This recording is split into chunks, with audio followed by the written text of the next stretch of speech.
nesta longa estrada da vida. Tudo bom? Um novo abraço aos nossos telespectadores da TV Cidade. Estamos hoje aqui com a professora, secretária, colega, amiga Elaine Juliato, para ela trazer algumas histórias, especialmente do dia a dia dela, desde o tempo de infância, vamos dizer assim. Então, Bruno, um abraço a ti também, um abraço ao Glacir.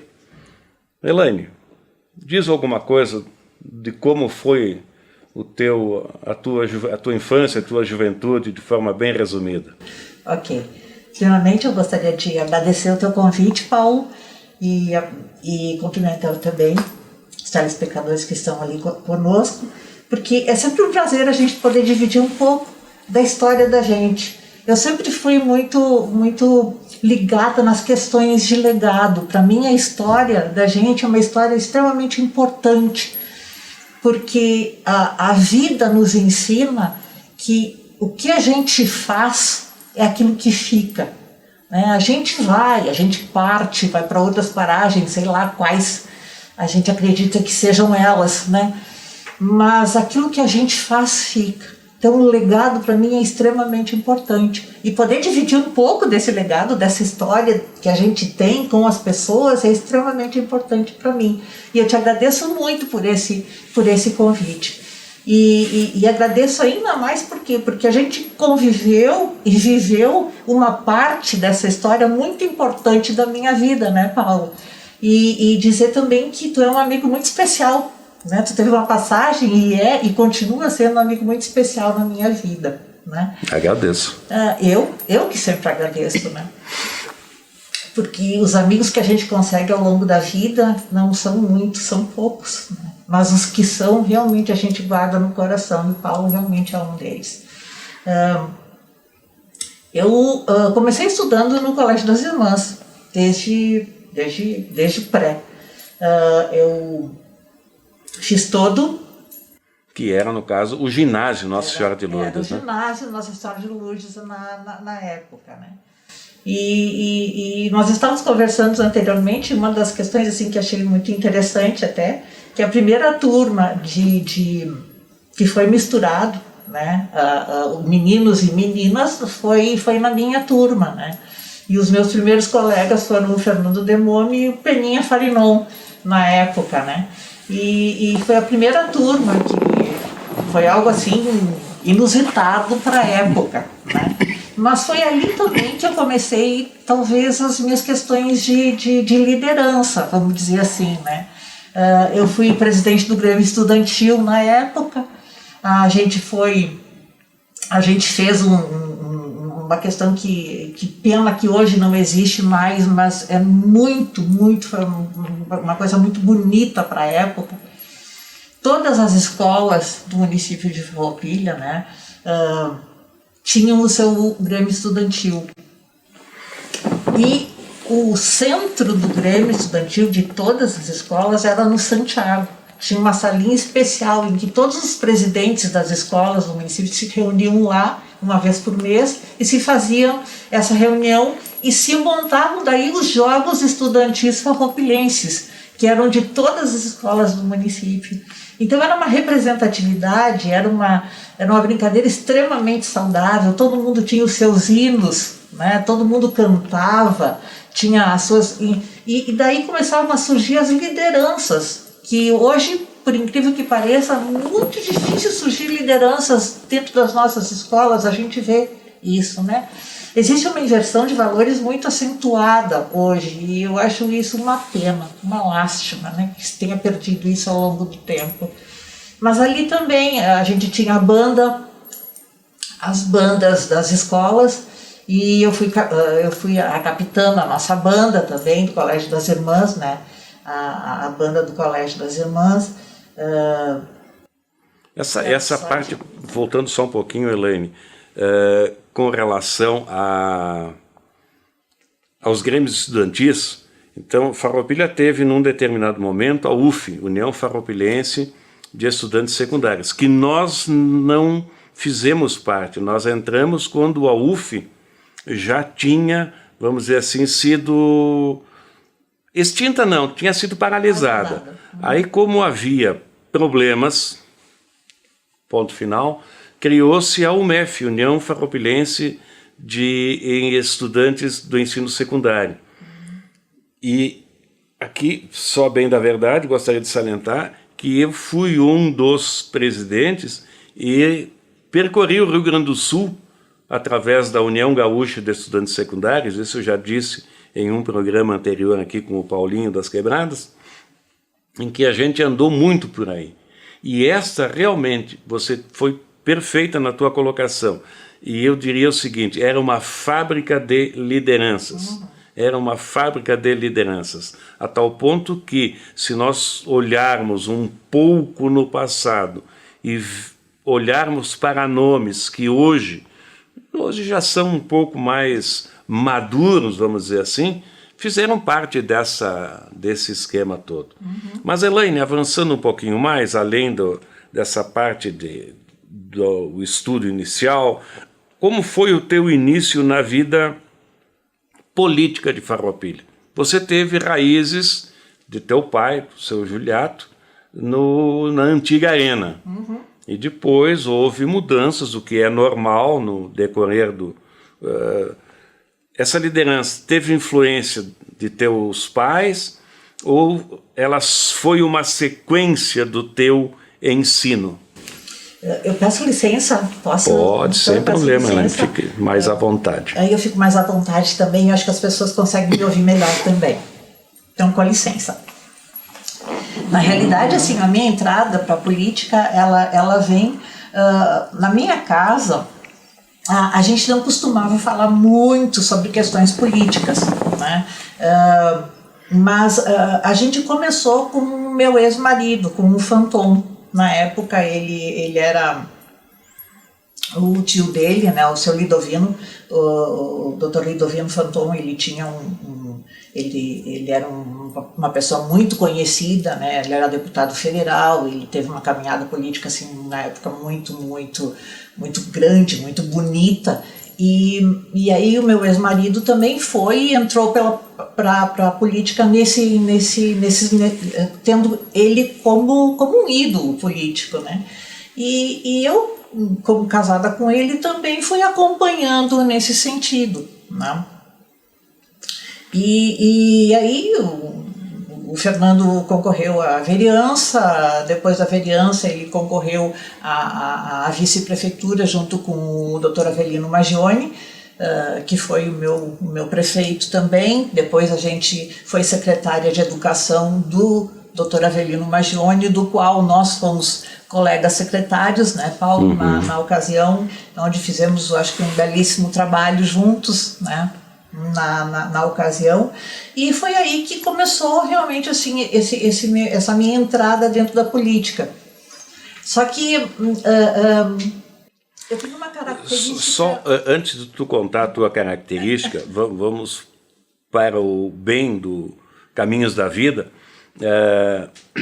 Logo que surgiu a indicação de nomes, diga a verdade, tá? Eu não era muito bem recebido o meu nome no grupo de secretários. Haviam restrições, não haviam, Elaine?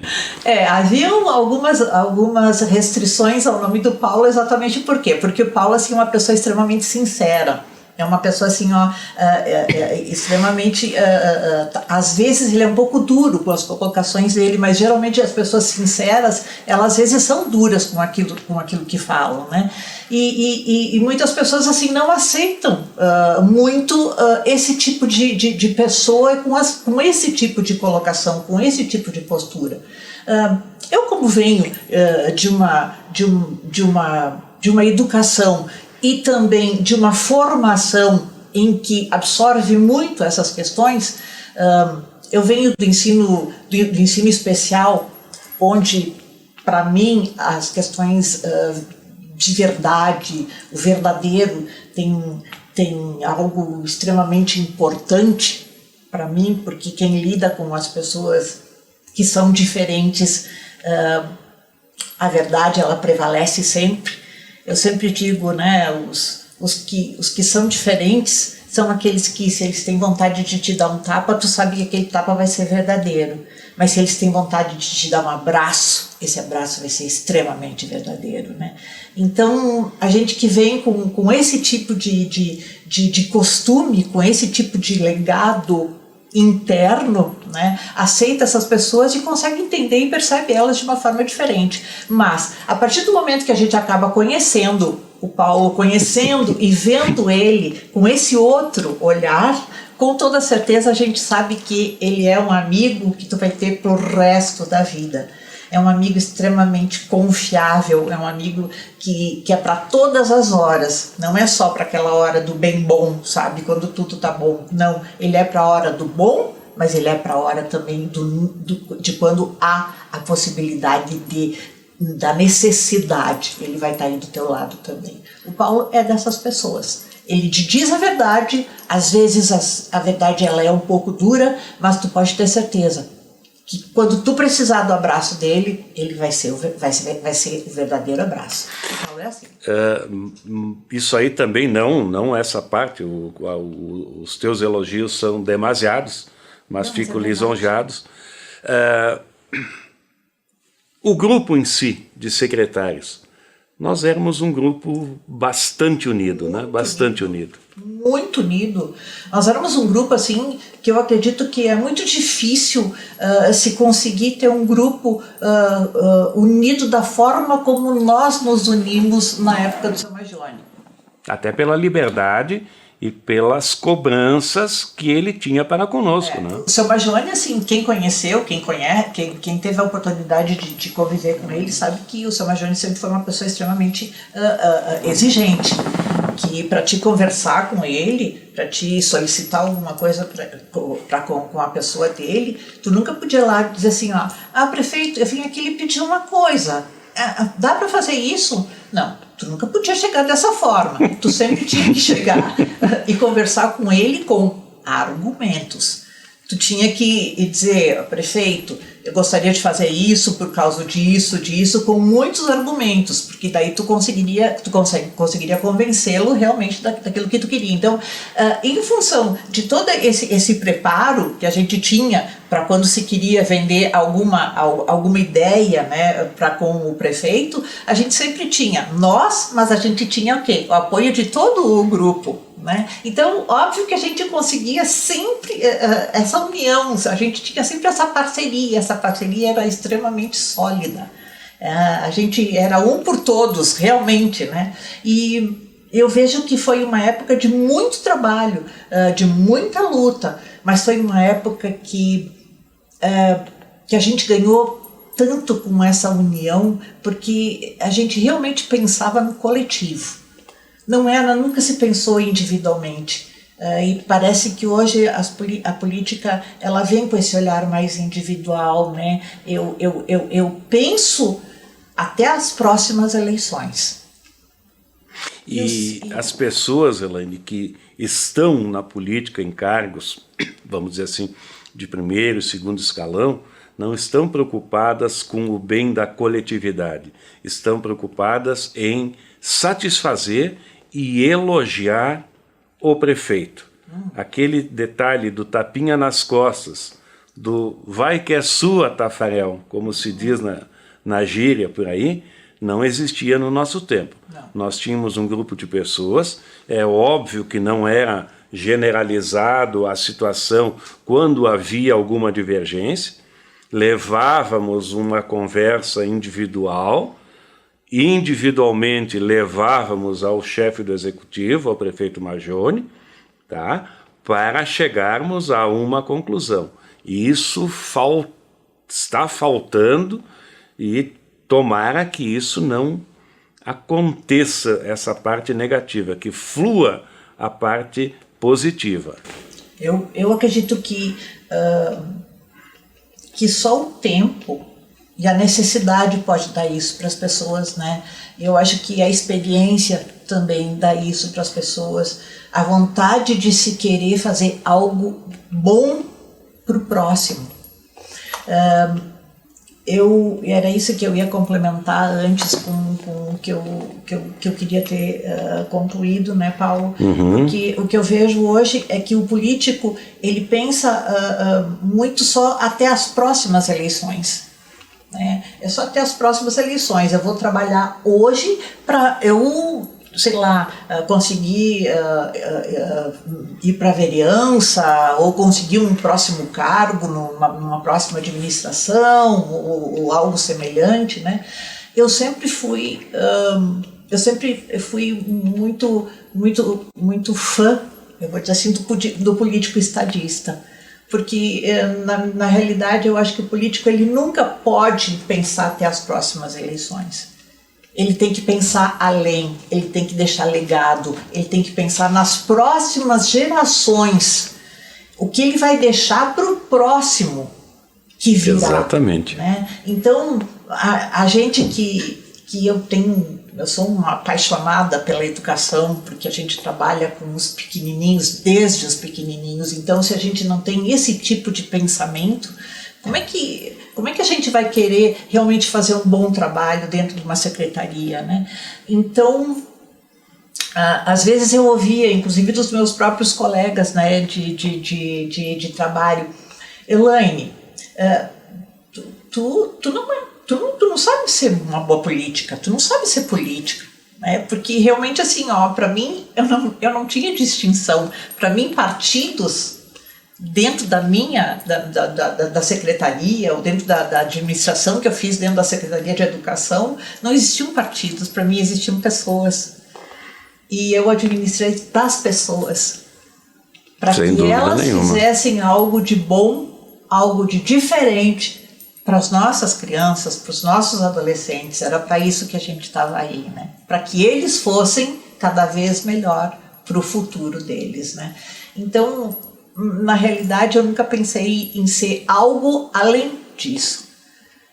Então, acho que eu sempre fui muito obreira, muito mais do que política. Eu sempre fui uma trabalhadora da educação do que alguém política. E talvez tenha sido por isso que eu não tenha ido além do que uma secretária de educação ou do que a profissão que eu tenho, que é ser professora. Essa parte, Elaine, para que o nosso telespectador fique conhecendo um pouco mais da Elaine, ela sempre se preocupou em tornar a Secretaria de Educação como ela é hoje ainda, realmente, e pela qualidade do corpo de professores que tem o município de Farroupilha, aquela tese de que a pessoa concursada ela não produz, isso não é verdade no município de Farroupilha em especial. Há uma continuidade, há uma harmonia, tá? Uníssona, de forma conjunta, e como isso é bonito e como isso é bom para o jovem de Farroupilha, para o pequenino que está iniciando. Isso aí é fantástico. Eu acho hoje que nós dois aqui somos talvez os maiores torcedores de forma ferrenha para que a nossa secretária Luciana faça o melhor trabalho possível, até pelo passado político do legado do pai dela, que era também o seu Clóvis, uma pessoa fantástica que amava o município de Farroupilha. Mas, mudando um pouquinho e avançando um pouquinho mais, qual foi o real motivo, Elaine, que havia uma, vamos dizer assim, grande possibilidade de você concorrer à chapa majoritária, tanto concorrer ao cargo de prefeita como de vice? Aonde isso aí começou a fluir e onde isso aí começou a apagar esse fogo que se preparava para nós farroupilhenses? Na realidade, assim, olha, houve em diversas ocasiões em que o meu nome foi cogitado para que eu fosse ou concorrer a cabeça de chapa ou a vice, né? E isso por diversas até ocasiões. Mas lançou aí, às vezes parecia que ia haver coligações, às vezes parecia que a coligação não iria dar certo, e eu realmente, assim, eu sou uma pessoa que eu gosto de agregar. Então, eu nunca na minha vida ouvi dizer que dividindo a gente soma. Pode ser que pelo menos em política, eu não ouvi que isso dá certo, né? Eu acho que a gente tem que pelo menos ir somando cada vez mais, né? E isso eu comecei a notar que no nosso governo começou a acontecer essas divisões. E essas divisões começaram a acontecer, inclusive, dentro do próprio partido nosso. Né? E infelizmente, assim, não foi mais possível a gente realmente reunir todo esse povo para que houvesse uma coligação saudável novamente, né? E depois com o impeachment do Dr. Clayton, isso também, assim, me desmotivou de uma forma muito grande, porque era o meu chefe maior, né? E na realidade, assim, um impeachment político, ele nunca deixa ninguém satisfeito. E eu estava lá no dia, gente, eu quero até dividir com vocês um depoimento meu. Eu saí aquele dia, assim, olha, extremamente triste, porque é uma situação muito dolorosa. Os próprios vereadores que votaram estavam extremamente constrangidos. Foi um dia triste, gente. Isso eu digo para vocês, não porque o Clayton era meu prefeito, mas pela situação toda. E eu tenho certeza que todas as pessoas que estavam lá saíram de lá com o mesmo tipo de sentimento. Saíram tristes. Porque o impeachment político, ele é absurdo. Ele é absurdo, porque ele não tem motivo para acontecer. Se tu tens a maioria dos vereadores na Câmara, nenhum prefeito é impeachmentado. Agora, se tu tem a minoria na Câmara, a minoria de vereadores, daí sim tu é impeachmentado. Então, assim, isso para mim não tem sentido. Sabe, não tem sentido, não tem objetivo nenhum. E isso me desmotivou de uma forma assim que não tem justificativa. Tudo bem. Só uma partezinha na tua justificativa de que, tendo a maioria, não poderia passar por um processo de impedimento. Porém, não foi criado, não foi semeado uma discórdia durante o governo do prefeito em que ele perdeu a maioria? Exatamente por isso. Eu até antes eu até comentei isso, que não houve mais essa possibilidade de união desta coligação. Inclusive houve essa dissidência, inclusive com relação a dentro do nosso próprio partido, né? Então, as coisas começaram a andar desta forma e acabou acontecendo exatamente essa questão. E acabou o quê? Acontecendo o impeachment. E isso me deixou tão triste, sabe? Tão desacorçoada com isso, porque a gente acaba assim, desacreditando até na própria política, né? Porque eu acho que política não é isso. Política política é fazer o bem. É o bem para as pessoas, é o bem para a tua cidade, né? Não é tirando um, botando outro, saindo aquele, tirando aquele, esse rancor, essa raiva. Isso empobrece qualquer tipo de situação e empobrece qualquer tipo de instituição. E eu acho que assim, a instituição política, com este tipo de situação, só empobrece, ela não cresce, né? Não cresce, não ganha respeito, não ganha responsabilidade, muito pelo contrário, né? Então, eu acredito que isso tudo, para mim, me serviu como fator de desmotivação que não teve mais volta, né? E realmente eu me recolhi, não teve mais volta. E esse recolhimento, para aquelas pessoas que um dia passam pela política, ele não é irreversível, que fique bem claro. Mas algo que eu gostaria de deixar em aberto, até talvez por uma próxima oportunidade, porque é bastante extenso a nossa conversação, quando da implantação, quando do movimento feito para a implantação da ideologia de gêneros, responda com sinceridade, como você sempre foi para comigo. Com certeza. Faz parte da tua formação educacional ou não? Ideologia de gênero, jamais. Que bom ouvir isso. Ideologia de gênero, jamais. O que a gente trabalhou muito, e foi uma das questões que até foi comentado e até teve um artigo que me parece que é o artigo 4º que foi no nosso Plano Municipal de Educação.